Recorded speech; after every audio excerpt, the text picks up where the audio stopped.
another edition of Comics Live. Today we have with us TC Robinson from Leeds, United Kingdom. Welcome on the show. Thank you very much, and thank you for having me. No worries. So, in your own words, tell us a bit about yourself and, give us a bit of your background, your comic book origin story. Absolutely, absolutely. I won't make the whole Spider-Man and Batman joke again, but what I will do is try and keep it short and sweet because I tend to waffle on and rant for a little bit. So I was born in Wales, so Cardiff in Wales. Not a lot is ever known about Wales, so I'll just say United Kingdom for now. And then pretty much what happened was I love telling stories, I love drawing, but I always thought I would use that to go towards film and go towards writing and making films, that sort of thing. And then I realized that it's really difficult to do that, obviously, as a one man army. So I then, through YouTube, just stumbled upon like the comic book media and then immediately fell in love with a couple of characters. And I realized, oh, this is something that I've pretty much been doing all my life, drawing images to tell my stories. So I thought, Nice. let's delve headfirst into this, buy as much comics as I can, read as much as I can. And then I finally found a place for me to tell all the creativity I want. And then went to Leeds Arts University, studied comics, and just recently graduated. So this is me up until a point. That's so fantastic. So you're a writer, you're an artist, you're also someone who's learned the trade. That's so amazing. Well, I've tried to. I try my best. I try my best. We do get we do get a lot of people, artists who are career comic artists, but they're either self-taught or they've Mhm. gone about learning themselves, But like we rarely get people who have trained in the medium. Yeah. What was your experience like learning about comics? Well, that's the thing. Up until a certain point, I was completely self-taught, self-led. Up until I finally discovered that I can actually study this type of art form and like get even further into the medium itself. But then my experience of then you studying that has been wishy-washy, but what I like most about studying the comic form is that it actually gives me time to produce the comics, to make them, to meet people in space. So that's been my favorite aspect so far. Yeah, I would assume so. Like there's a lot that meets a lot that that goes into making a comic, and while I there's so many comics being produced, a lot of amazing artists and writers make it look too easy while it's Mhm. not, right? So Absolutely, yeah. yeah, I agree. Yeah. So what was your favorite part? Sorry to not I'll not go too much into it further, but like what was your favorite part about uh like learning about comics, and what was your least favorite part?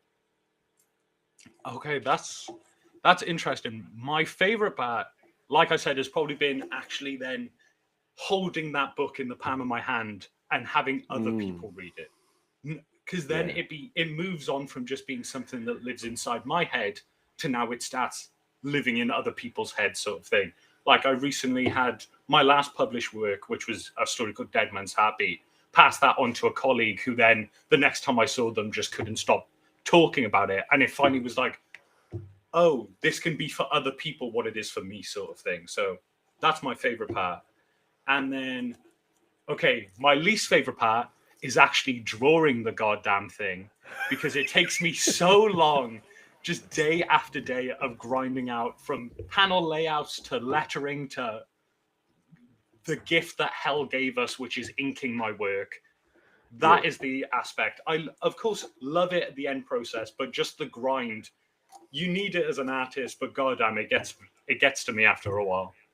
Yeah, yeah. No, that's totally fair. That's totally fair. That's so fantastic. Awesome.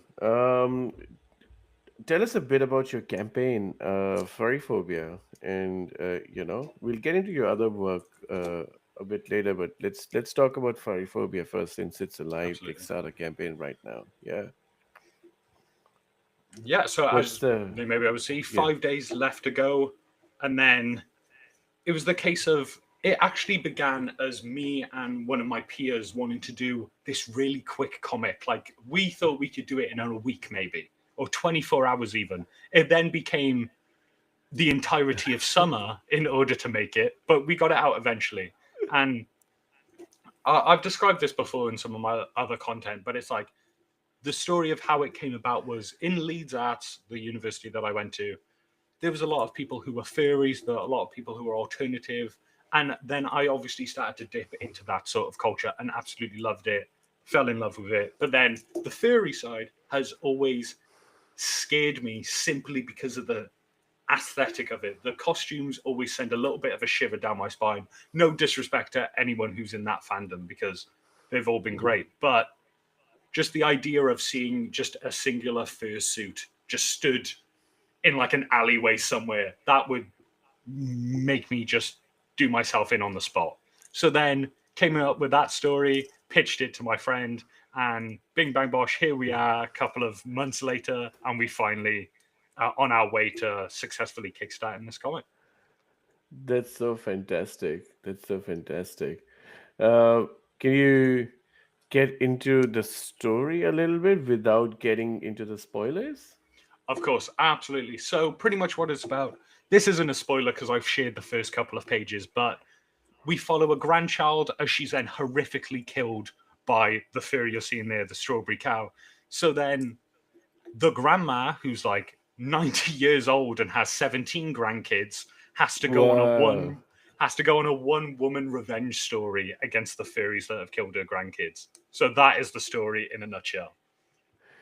that's so amazing. That's kind of like John Wick with John Wick being a grandma. And Absolutely. And it's like there's no real character drama, there's no huge exploration of what makes her tick. It's literally just funny visuals and a grandma trying to murder some fursuits. That's so amazing. It is so outlandish and different that it's fun. Yeah, yeah, I love that. Love that. Yeah, I'm glad to hear it. amazing. Isn't comics about escapism? That's part of Absolutely, yeah. it. It's like that's the thing. A lot of my other work is this dark, dreary horror. So I was like, why don't I do one to actually lighten the mood instead? No, absolutely, absolutely. We should always balance things out. There's amazing comics that talk about things, all the Alan Moores of the world Yeah. with messaging and the immense amount of depth they have. But there's also fun little comics that you just want to read and have a good time, isn't it? Absolutely. Awesome, awesome. So, tell us a bit about some of your other works, some other like other series. So, Dead Man's Heartbeat, is that like an ongoing series? That was okay. The idea behind it is that exactly right there. That it's set in the world of Callisto City, which is a world that I want to keep going back to. But Dead Man's Happy is like a short 20-page story from that world, just as a little glimpse into what eventually the stories will be with this world and setting. Right, right. Amazing.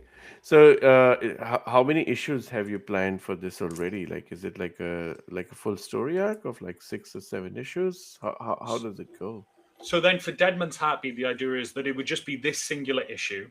But then what I want to do, I've I've planned years in advance of all the comics I want to make, and this is on the outer edge Right. of that. But I have loads of short stories that I want to tell in this world over, say, the next 5 years, something like that. And then eventually, whether I've got the talent, the skill, or the audience for it, I would then try and make an ongoing story, not about this character, but about a character that is mentioned within this story. So I'm sort of That's creating the very world around interesting. her. So then when it comes to her ongoing story, there's already a world made. That's very, very interesting. So these are a lot of different stories from the same world, which means when you read them, the world will feel familiar, but with different characters every single time.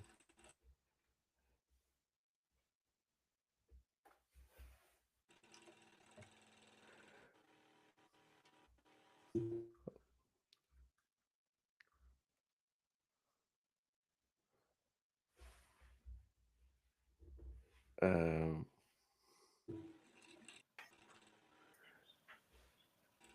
you're good. There seems to be a bit of delay. For,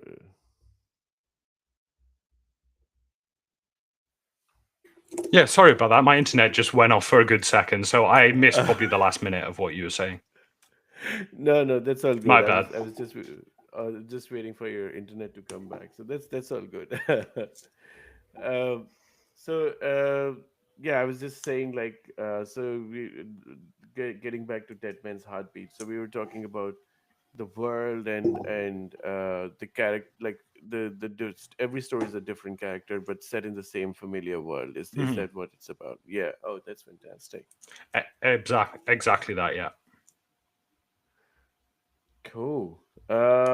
What about your other? So you have a few different like first issues. Which is the one that you feel like you have planned the most? So like Inferior or Hero of the Unsound Mind. Interesting. Do you mean the future work that I have, or the work that I've already put out so far? Yeah, yeah. I mean, that's also like a question in general. Like, do you plan your issues in advance, or like do you do you go like issue by issue? For me, the probably Furryphobia was the quickest turnaround that I've ever done a comic. I came up with the idea, pitched it within the same week, and then probably had it written by the next week. But then Deadman's Happy, Infernum, which is an anthology series, and all a lot of my future work, that is usually come up with a pitch, write it for a couple of months, edit it, write it again. So like I'm on some stories that I've been writing for years now, and hopefully will then eventually make. So it takes me a while. Like I said, one of the biggest problems I have is just how slow and monotonous I can make it sometimes. Yeah, yeah. That's very, very fascinating. So do you also do like tons of research, or do you go in like Mm. a fair bit of depth while writing those stories? Absolutely, yeah. So it's like Deadman's Happy. I looked a lot into like Welsh culture, diseases, and how that affect you, but mostly in like and propaganda and how the world would be created. But then I have a future Mm, story which I've spoken about a little bit before, and if you knew me like in real life and were one of my friends here, you would hear nonstop about this story, which is Desire Motel, which is a story I have planned for like 2028, and I'm still researching it to this day. And I've been working on it for like 3 years now. So I love the research wow. side of it as well. And I am a perfectionist, so that doesn't help. Yep, definitely, definitely. Yeah, that kind of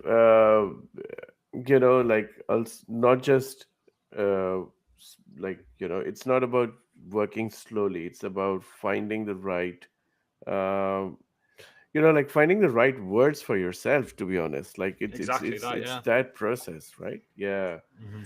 uh, I also I like to write like a full story arc, and then I start to like try to break it down into smaller like issues, trying to Hmm. find like those logical moments when you feel like, okay, I think this is the end of issue one, and yeah, That's a very it's very similar way in hard. which I do it, where it's like I'll just word vomit on the page and write everything that I want in a story. And then eventually the next day I wake up and go, what the hell have I just written? I actually need to turn this into something now.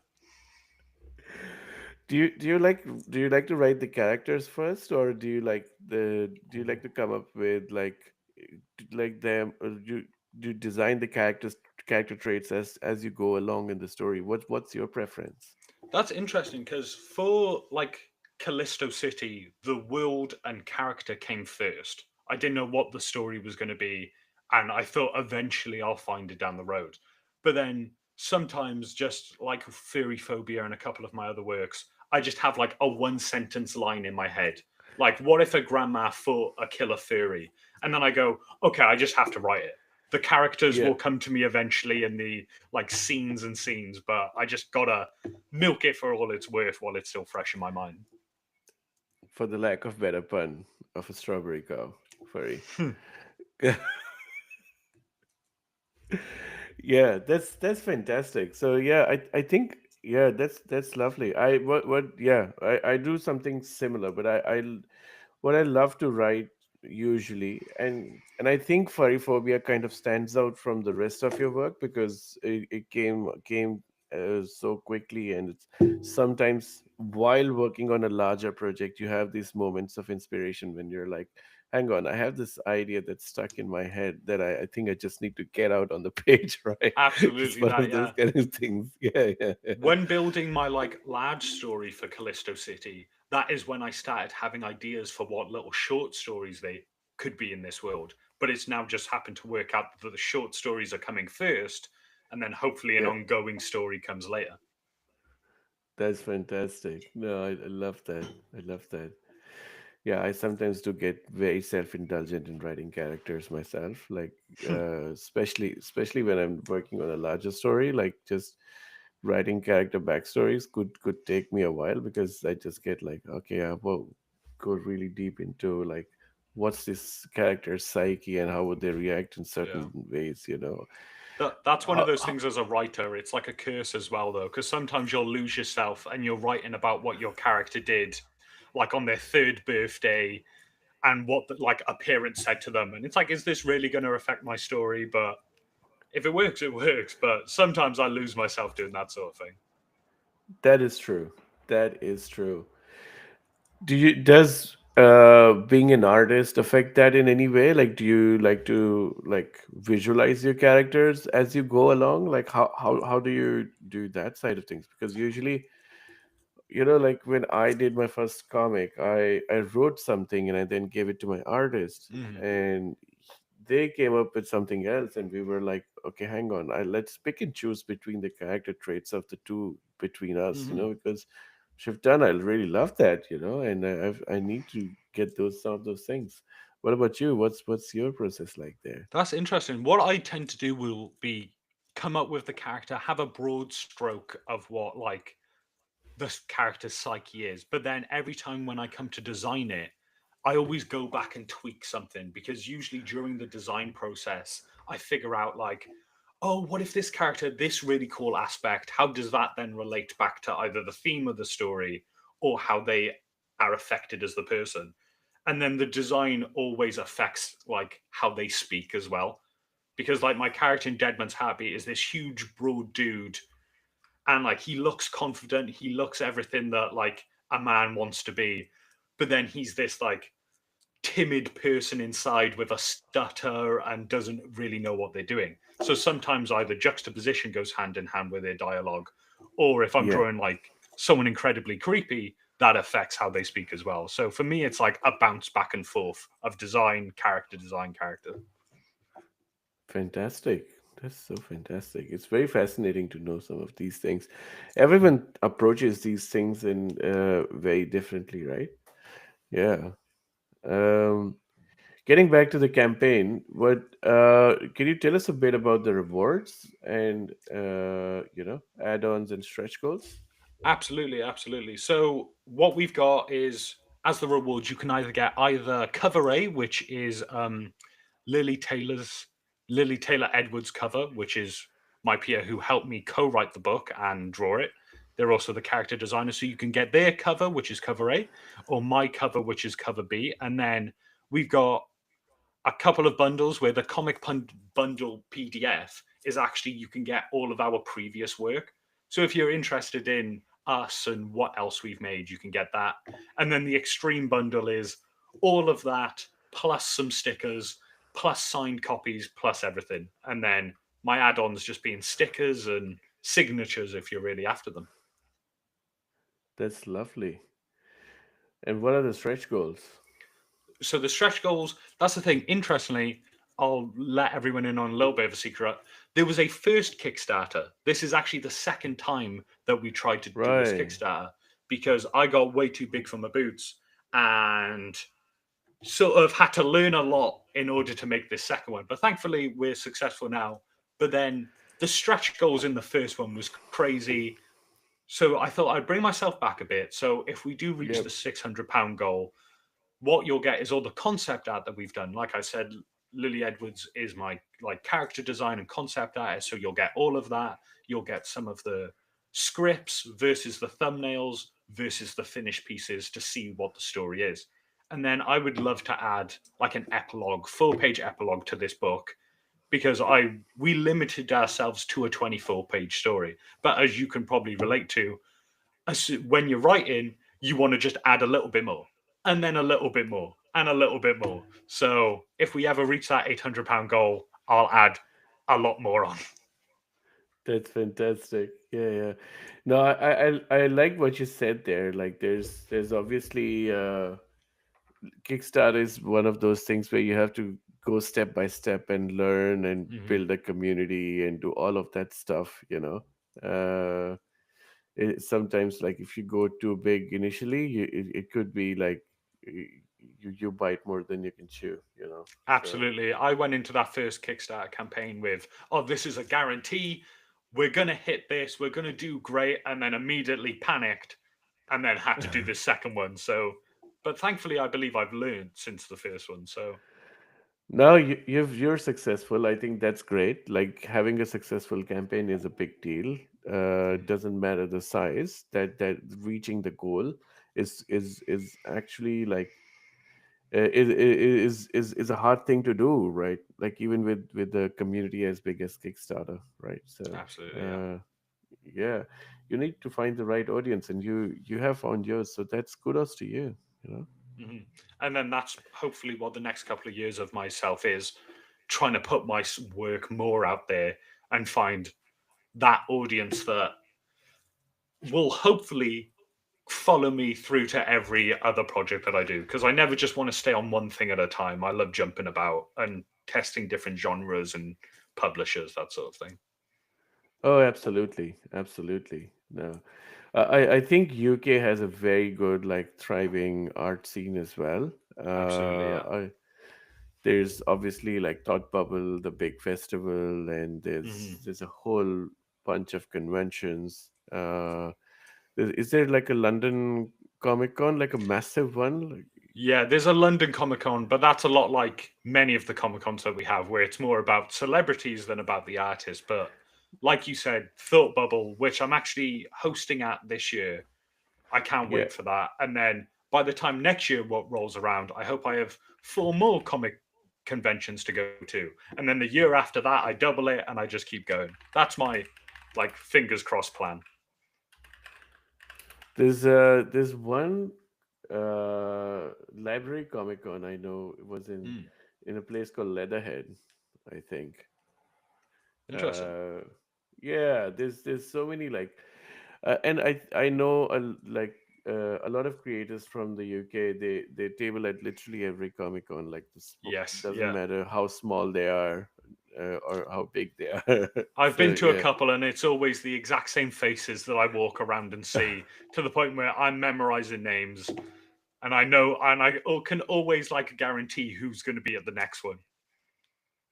Yeah, yeah, yeah. It's And almost. thankfully, because I went to university to do comic art, a lot of my lecturers are comic book writers and artists. So every time I walk around the conventions, I've got to say hello to my lecturers and then just go on to the next one and the next one and the next one. So they know me, unfortunately. Oh, that's very handy, to be honest. Like, Yeah. that's fantastic. Yeah, I there's I think in that it's very similar in Australia, because the scene is relatively small. The comics scene is really small, but that also means that, like, same or similar people. Yeah. The community is really small. You go and meet them at the same time.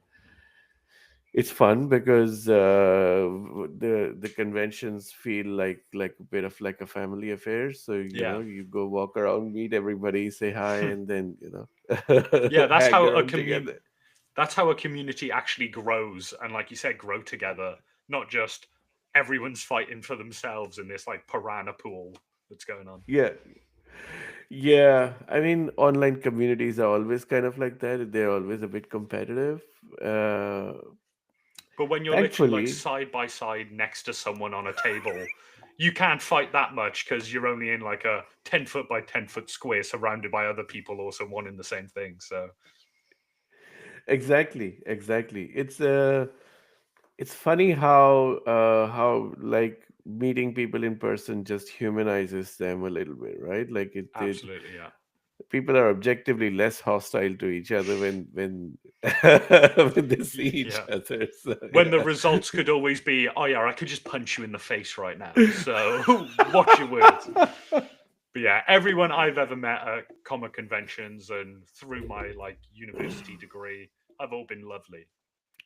That's So amazing. maybe I'm No, the odd one out. Maybe I'm the nasty one, but you'd have to go ask them. no, clearly not, mate. You seem to be extremely pleasant and kind human being. So yeah. Thanks. Amazing. It's a good point where we can start talking about the top five pop culture things you like. You know. Of course, Uh, okay. Top five. Okay, first I'm gonna flip it onto you, and I want to know what are okay. your top five favorite pop culture things, just as some inspiration, and then it gives me more time to think. Okay. I would say my top one is Star Trek: The Next Generation. Interesting. Is Okay, I'm more of a Voyager guy myself, but I love it. it, it it's one of those things, right? Like you grow up with it. Like I Hmm. know there's people older than me who are like the OG Star Trek people, and that's just the Star Trek they grew up with. Like I grew up in early 90s, and TNG was the thing at that point, and it's something that's obviously like stuck with me forever. Hmm. Obviously, no offense to Voyager. I love Voyager and love all the other Star Trek. There's Yeah, nothing like Star everyone Trek, always but has a favorite, you know. exactly. Um, I would say RoboCop, the movie, the original Okay. movie. That's like I don't know, like and all of Paul Verhoeven's work. To be honest, like I love the sharp social satire in his work, and RoboCop is just like it's just one banger scene after another. It's just it never stops. Like it's relentless, Now and this is what I'll have to admit. I've never seen RoboCop, but I probably know everything that's ever happened in it just through like osmosis of pop culture. yeah, but you must watch it for yourself. It's been It's on my such a watch list good movie. forever, but it's one of those things where it's like the only time I ever see it on streaming services is like RoboCop 3. And I'm like, I Yeah, don't think that's where I need to dive headfirst in. it's very funny. Like I've watched RoboCop as a kid in when I was like in year one, and it was a very different time, the Hmm. early 90s, and that year, I think I first watched Total Recall, and then I watched that the next year, and my whole childhood got shaped by Paul Verhoeven for some reason. Like Yeah. it's a very bizarre thing to be shaped by, but Yeah, your uh, third parent, the director and writer of RoboCop. yeah, exactly. And it has so much violence, so much, Hmm. like profanity. It's a very different kind of movie, but like sorry, I'm just rambling at this point. The point I'm trying to make is every few years I go and revisit these two movies, Total Recall Hmm. and RoboCop, and every single time I find something new. I find something that's fascinating.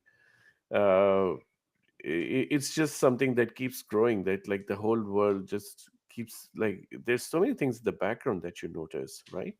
Absolutely, yeah. Uh, And that's what makes great pieces of art is art that evolves as the year goes on, and every yeah, rewatch is like your first all over again. yeah, exactly. If you watch Starship Troopers has a Yes. scene where the people are fighting in a cafeteria, like they're literal Nazis. They're fighting over Hmm. a girl. Like two guys are fighting over a girl in a love triangle. That's another like second or third layer to Yeah. it, and then and it's all juxtaposed with a song "Fade Into You," which is like a love ballad, which is Yes. so bizarre as a visual, and And as then the whole like thing. and then 10 minutes later like Neil Patrick Harris dressed as like a Nazi walks into the room and then a bug appears and it's like okay. Starship Yeah, Troopers yeah, is actually one of my favorite films, so we can at least yeah, relate on that. yeah, exactly. Um, yeah, I would say number three is Paper Girls, the comic book. It's the comic book series Paper Girls, and I think I it's one of my most recent favorite reads, Hmm. and tying that with my original favorite read comic book, which is X-Men issue one from the 1990, Oh, is that from the Jim by Lee? Jim Lee and Chris Of Claremont. course, yeah. That's literally the book that like just made me fall in love with comics. Hmm. So yeah, that whole series is amazing. But X-Men is the best comic book of all time, hands down. That's absolutely fair. Now, while we're on the topic, because I've actually been, I always say everyone should read Paper Girls. I've never actually read it myself, but I always get such a vibe off the book that I'm like, I bet you would like this. Can you Yeah. try and sell me on Paper Girls so I then actually go and buy it? Not that this Well, becomes a promo for someone else's comic, but I just want to know what makes it so good. I can promote Paper Girls any number of times. So there goes. I would say, okay, let me put it this way: Paper Girls is what Stranger Things should be. Okay, you've sold me. It- like As a a guy real who watched good. season one of Stranger Things and then by season two went, I'm okay, I'm good, thanks. Yeah, yeah, You've sold me. exactly. Well done. You got it. You got exactly what it. Without nostalgia, bunch of teenage characters who are fleshed out so well, an extreme amount of weirdness, which is without like the whole like drowning it into like the syrup of nostalgia Hmm. that Stranger Things was. So uh yeah, I really loved everything they've done with Paper Girls. Like the characters grow in so many amazing ways. It's also like it's starts with a time period which is like when paper girls and paper routes are were such a thing. Hmm. And yeah, it's as much about teenage as it is about a science fiction and a fantasy world that kind of exists alongside the whole thing. And the way they got like it has every single thing, like all the things that you can throw in a blender and mix, like it has time That's travel, my it type has of fan story, yeah. yeah, it has dragons, it has fantasy worlds, it has like a the fascist leader in this world wears like shorts and t-shirts, and like he's not like any other fascist leader Okay. any time before. As So soon as it's we end this interview, I'll put it onto my Amazon like checkout and yeah, just get it straight away. it is totally worth it. It's so good. Yeah. um yeah, they also try to make a show out of it. Yes, yeah. uh I never watched it, but I saw it get advertised and went, I haven't heard anyone talk about this. I would say it's a good show, not an amazing show. Okay. It has the curse of coming after Stranger Things and having a Hmm. very similar advertising, which is why I mentioned Stranger Things. People just thought it was just Stranger Thing with girls, and that's not a fair comparison because they're Yeah. completely different things. Isn't that the worst Uh, feeling though of loving something so dearly and then having the chance for it to get adapted amazingly and then it just yeah, goes down like yeah, all your expectations are yeah, unfortunately not thrown out the window. yeah, exactly. And yeah, I think the budget was not that high, so Mm. the VFX and the show is very sketchy. But yeah, overall, I think the actors did a good job. So I think the show is okay. I would It say is watchable. it is watchable. Yeah, yeah. Hmm. Uh, yeah. What else? What number are we at? Three? Yeah, three I or lost four. track as soon as we started mentioning Starship Troopers. So I think I would say 3/4 because we mentioned X-Men issue 1 yeah, as well, right? So uh maybe the final one. I would say everything related to Batman. So the Dark Knight Okay. series, the original Batman movies, uh, Batman the animated series. Uh, I would say like the Dark Knight, Hmm. the Dark Knight. What was that? The Frank Miller comic series. Is Oh, that Dark Dark Knight Knight? Returns. Dark Knight Returns. Yes, Yes. yeah, all of that stuff. I just love Batman as a character. I just obviously like anything in pop culture, any media, any shape or form. I've loved. I Yeah. grew up with Batman the animated series, so still. I'm completely on the same boat with you there. Batman is will always be one of my top five favorite characters ever, but I never know what it is. I don't know what attracts me to him. Is it the dark broodiness? Is it the cool villains? Is it the fact that I would love to own a bat suit and grapple around the city? I don't know. He's Despite being a billionaire, he's a very relatable character because he's human, Yes, right? yeah. Like he's yeah, yeah. He's human, but then I also want to be him so incredibly badly every time I read one of those books until he gets stabbed by like the Joker, and then I'll go, "Ooh, maybe I'm okay where I'm set." That's true. That's true. There's an aspirational aspect to it, right? Like, what if you Mm, could just wear tights and fight villains and not worry about rent and absolutely, yeah. I recently finally read Batman Hush. It was Ah, probably within. I think I finished reading it at the beginning of this month, and it took me far too long to read. But it finally made me realize and go, okay, Hush, not the best villain, but goddamn, do I love this book. Just because of how many characters are crammed into it. And I would say yeah. Hush is probably one of those books where, like, maybe not to be your first Batman read, but if you know what the Mm, gist of Batman is, reading that, you get like hit after hit of dialogue, scenes, and then you're introduced to so many characters that goddamn, you can only help but fall in love with the character all over again. yeah. Yeah. And That's I very still need true. to read Dark Knight Returns. Dark Knight Returns is really good. I Mm.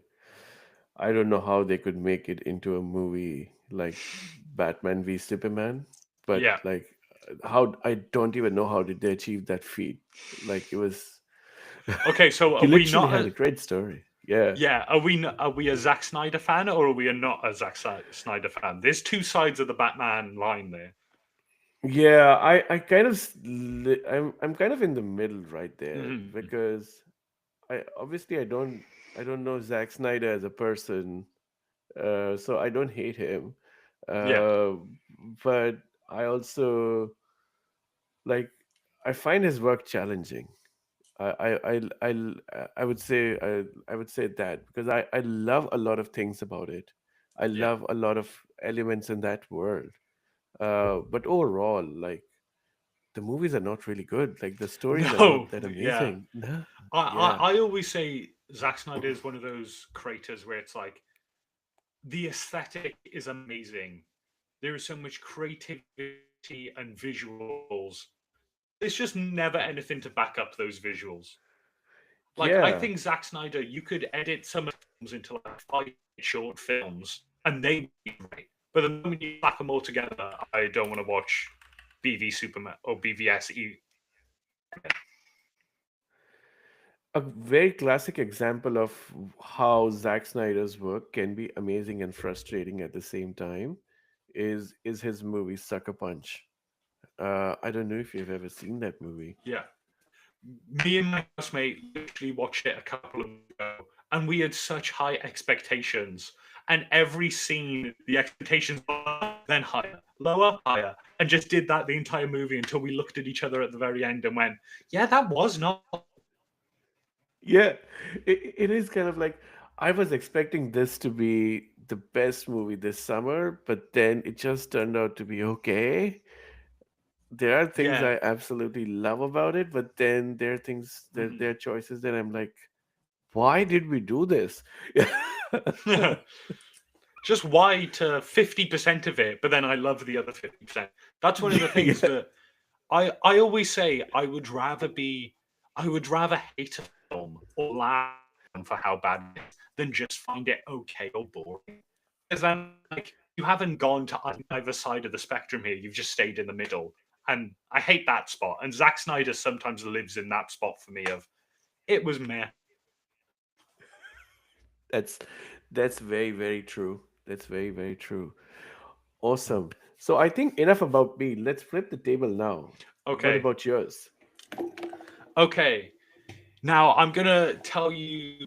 I'll tell you my first one. It's the biggest one that I've been obsessed with for a while now. You probably haven't heard about it. Have you heard of a book called Watchmen? Of course. I mean, Of Watchmen is. course, be- because the biggest graphic novel ever. And every time I say Watchmen is my obsession, people always go, "Well, no, duh. You make comics, you're gonna like Watchmen." But it's like right over there. You can't see it, but the Watchmen book, like before Watchmen, like the art book of Watchmen, all of that, it lives in my head rent free forever. And um, that for me is one of those stories where every time I read it, I find something new. I find a gorgeous artistic moment, a piece of writing that I couldn't fathom as a creator. So that will be my Yeah. number one until I die. That is one Zack Snyder movie that I like most of the way through as well. Exactly that is my favorite Zack Snyder movie, and it will probably always be my favorite Zack Snyder movie. But yeah, there's definitely stuff where I look at it and go, "Why have you done that?"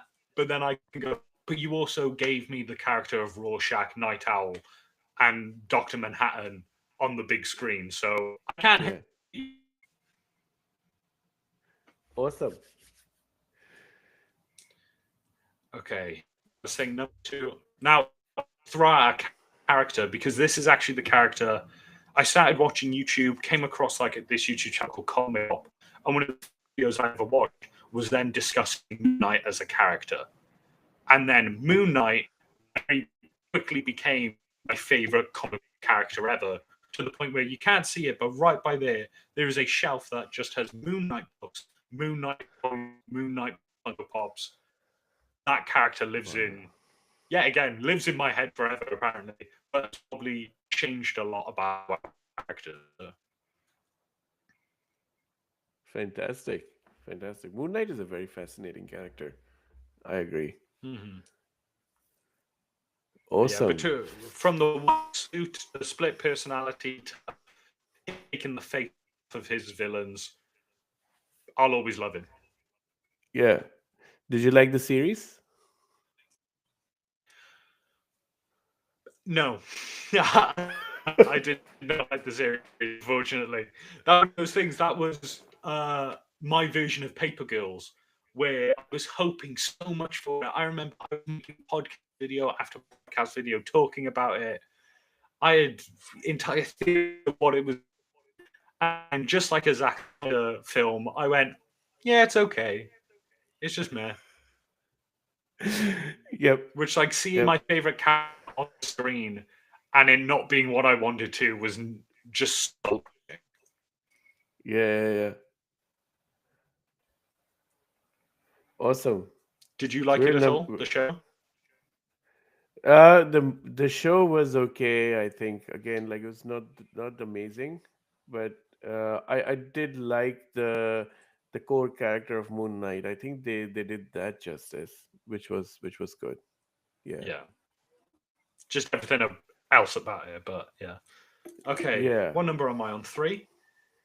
Okay, oh, it would be a shame if I didn't mention this. Have you ever seen the film Jeepers Creepers? Oh yeah. I really like those movies. But it's been a while I've Yeah. seen one of them, but yeah. Oh, I watched the first and second film every couple of months. Those films are my favorite horror films. Probably changed the fact that I love horror much. And even though I want nothing to do with the creator or any of the sequels after the second one, those will be some of my favorite films forever. Nice. Nice.